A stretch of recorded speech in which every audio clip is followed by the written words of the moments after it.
नमस्कार। निबंध लेखन की सीरीज में हमारा चौथा निबंध है विद्यार्थी और फैशन। भूमिका परिवर्तन प्रकृति का नियम है। समय कभी ठहरता नहीं है।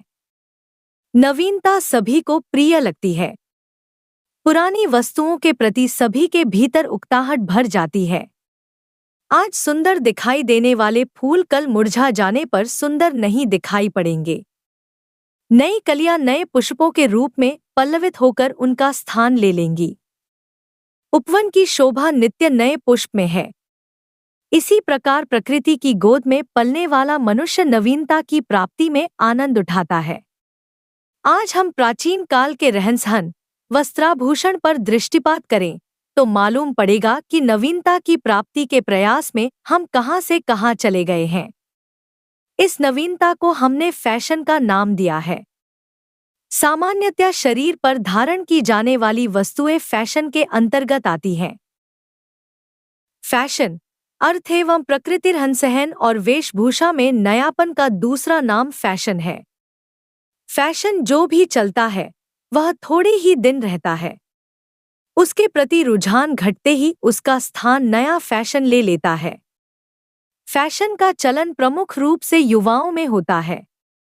प्रायः देखा जाता है कि आजकल युवक युवतियां फैशन के चक्कर में पड़कर अपने कर्तव्य को भूल जाते हैं।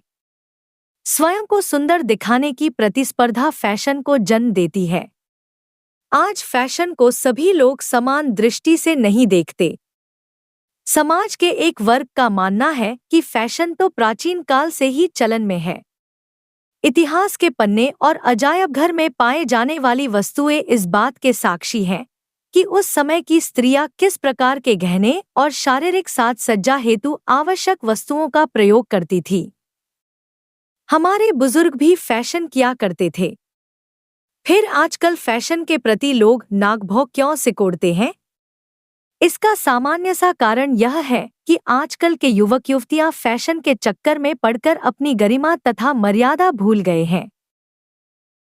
युवतियां जिन्हें संपूर्ण कपड़ों में होना चाहिए, अधनंगी होती जा रही हैं और युवक तो बाल और वेशभूषा से कभी-कभी पहचाने भी नहीं जाते। यह पतन की प्रारंभिक स्थिति है।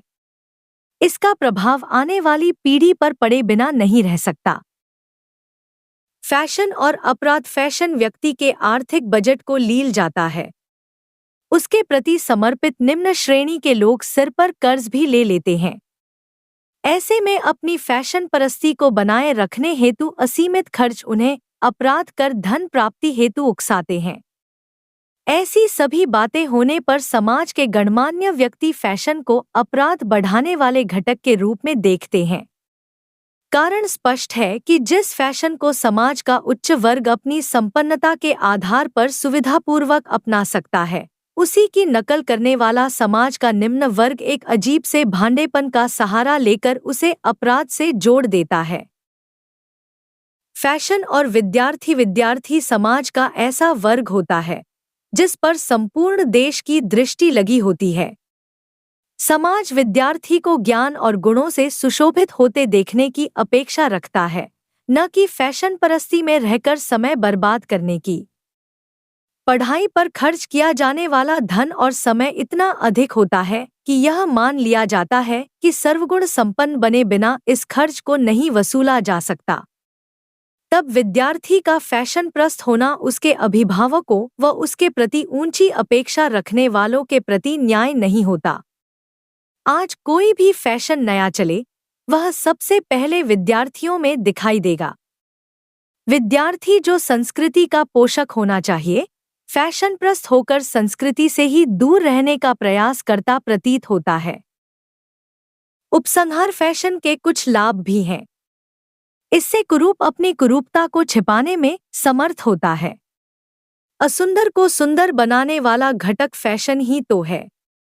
इसीलिए नई पीढ़ी मन में उमंग लेकर इसकी ओर आकृष्ट होती है। परंतु विद्यार्थियों को स्मरण रखना चाहिए कि चरित्र का विकास सादा जीवन और उच्च विचारों के केंद्र में निहित होता है। फैशन से एकाग्रता भंग होती है तथा मन चंचल व चलायमान बना रहता है। सादगी जीवन को अभिमान शून्य बनाती है, सेवा भाव पैदा करती है।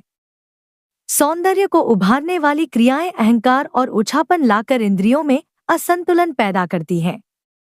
अब विद्यार्थी स्वयं ही फैसला करें कि जीवन का लक्ष्य प्राप्त करने में उन्हें फैशनप्रस्त होना है या सादा जीवन उच्च विचारों का स्वामी। धन्यवाद। आपका दिन शुभ हो।